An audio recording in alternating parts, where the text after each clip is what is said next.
ಈ ಎಲ್ಲ ಆನಿಮೆ ಫ್ಯಾನ್ಸಿಗೆ ಸ್ವಾಗತ ನಮ್ಮ ಯೂಟ್ಯೂಬ್ ಚಾನಲ್ ಕನ್ನಡ ಆನಿಮೆ ರಿವ್ಯೂಸ್ಗೆ. ನಾನು ಇವತ್ತು flavours of youth anime movie ಬಗ್ಗೆ ಮಾತಾಡೋಕೆ ಹೋಗ್ತಿದ್ದೀನಿ. ಈ ಮೂವಿ ಕೂಡ 3 ಪಾರ್ಟ್ಸಾಗಿ ಡಿವೈಡ್ ಆಗಿದೆ. ಅಂದರೆ 1 ಅವರ್ ಮೂವಿಯಲ್ಲಿ 3 ಪಾರ್ಟ್ಸಾಗಿ ಡಿವೈಡ್ ಮಾಡಿದರೆ 3 ಕೂಡ ಡಿಫ್ರೆಂಟ್ ಸ್ಟೋರಿ. ಇದಕ್ಕೂ ಸಂಬಂಧ ಇಲ್ಲ, ಆದರೆ ಎಂಡಲ್ಲಿ ಒಂದು ಸಿಮಿಲಾರಿಟಿ ಬರುತ್ತೆ.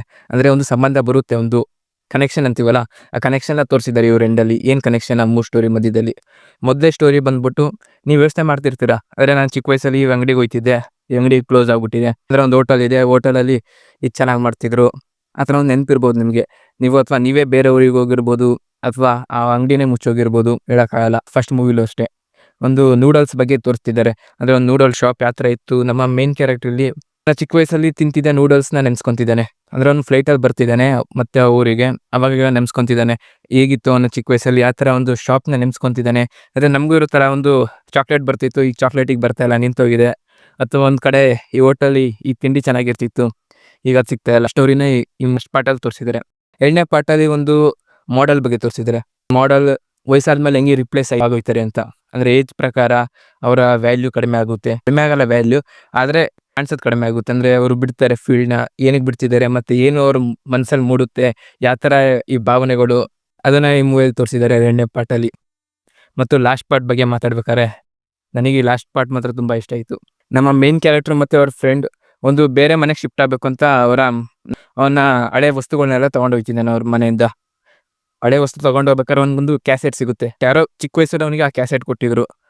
ಅದನ್ನು ಈಗ ಅವನು ಪ್ಲೇ ಮಾಡಬೇಕು. ಪ್ಲೇ ಮಾಡ್ಬೇಕಂದ್ರೆ ಈಗೆಲ್ಲ ಡಿಜಿಟಲ್ ಆಗಿಬಿಟ್ಟಿದೆ, ಆದರೆ ಸಿಗಲ್ಲ ನಮಗೆ. ಹಳೆ ಕ್ಯಾಸೆಟ್ ಪ್ಲೇಯರ್ ಸಿಗ್ತಿರ್ಲಿಲ್ಲ. ಅವನಿಗೊಂದು ನೆನಪಿದೆ, ಇವ್ರ ಮನೇಲಿ ಕ್ಯಾಸೆಟ್ ಪ್ಲೇಯರ್ ಇದೆ ಅಂತ. ಅದಕ್ಕೆ ಅವ್ರ ಮನೆ ಹುಡ್ಕೊಂಡು ಹೋಗ್ತಿದ್ದಾನೆ. ಆ ಕ್ಯಾಸೆಟಲ್ಲಿ ಅಂಥದ್ದೇನಿತ್ತು ಅದಕ್ಕೆ ಅವ್ನು ಅಷ್ಟೊಂದು ಕಷ್ಟಪಟ್ಟ, ಅದನ್ನು ಈ ಮೂವಿಯಲ್ಲಿ ನೋಡ್ಬೋದು. ಈ 3 ಮಧ್ಯದಲ್ಲಿ ಏನು ಸಿಮಿಲಾರಿಟಿ ಅಂತ ಕೇಳಿದ್ರೆ, ಇವರು ಒಂದು ಜಾಗದಲ್ಲಿ ಮೀಟ್ ಆಯ್ತಾರೆ, ಏರ್ಪೋರ್ಟಲ್ಲಿ ಮೀಟ್ ಆಯ್ತಾರೆ ಇವ್ರು 3 ಜನನೂ. ಏರ್ಪೋರ್ಟಲ್ಲಿ ಒಂದು ಏರ್ಪೋರ್ಟಲ್ಲಿ ಎಷ್ಟೊಂದು ಕಥೆಗಳು ಬಂದಾಗ ಒಂದೇ ಜಾಗದಲ್ಲಿ 3 ಡಿಫ್ರೆಂಟ್ ಕತೆ, 3 ಡಿಫ್ರೆಂಟ್ ವ್ಯಕ್ತಿಗಳು ಒಂದೇ ಸಮಯದಲ್ಲಿ ಟ್ರಾವೆಲ್ ಮಾಡ್ಬೋದು. ನಾವು ಎಕ್ಸಾಂಪಲ್ ಟ್ರೈನ್ ತಿಳ್ಕೊಳ್ಳಿ, ಆ ಟ್ರೈನಲ್ಲಿ ಎಷ್ಟೊಂದು ಜನ ಬರ್ತಾರೆ, ಎಷ್ಟೊಂದು ಜನಕ್ಕೂ ಡಿಫ್ರೆಂಟ್ ಕತೆ ಇರ್ಬೋದಲ್ಲ.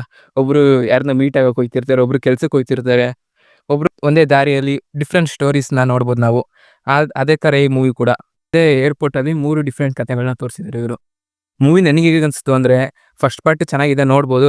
2ನೇ ಪಾರ್ಟ್ ಸ್ವಲ್ಪ ಬೋರಿಂಗ್ ಮಾಡ್ಬೋದು ಇವರು, ಸ್ವಲ್ಪ ಇಂಟ್ರೆಸ್ಟಿಂಗ್ ಆಗೇನು ಅಷ್ಟೇನು ತೋರಿಸಿಲ್ಲ. 3ನೇ ಪಾರ್ಟ್ ಮಾತ್ರ ತುಂಬ ಇಷ್ಟ ಆಗುತ್ತೆ. 3ನೇ ಪಾರ್ಟ್ ಎಂಡಿಂಗ್ ಮಾತ್ರ ಮಿಸ್ ಮಾಡ್ಕೋಬೇಡಿ. ಎಲ್ಲರೂ 3ನೇ ಪಾರ್ಟ್ನ ನೋಡಿ. ಏನಾದರೂ ಮುಂಚೆ ಮೂವಿ ನೋಡಿದರೆ ಕಮೆಂಟ್ ಮಾಡಿ ತಿಳಿಸಿ. ನಿಮಗೆ ಯಾವ ಪಾರ್ಟ್ ತುಂಬ ಇಷ್ಟ ಆಯಿತು ಅದನ್ನು ಕೂಡ ಕಮೆಂಟ್ ಮಾಡಿ ತಿಳಿಸಿ. ಮತ್ತು ನೀವೇ ಯಾವ್ದಾದ್ರು ಹಳೆ ವಸ್ತು, ಅಂದರೆ ಮುಂಚೆ ಸಿಗ್ತಿತ್ತು ಈಗ ಸಿಗ್ತಾ ಇಲ್ಲ, ಆ ಥರ ಯಾವ್ದಾದ್ರು ವಸ್ತು, ಚಾಕ್ಲೇಟ್ ನೇಮ್ ಯಾವ್ದಾರು ಇದ್ದರೆ ಕಮೆಂಟ್ ಮಾಡಿ ತಿಳಿಸ್ಬೋದು ನೀವು ಕೂಡ.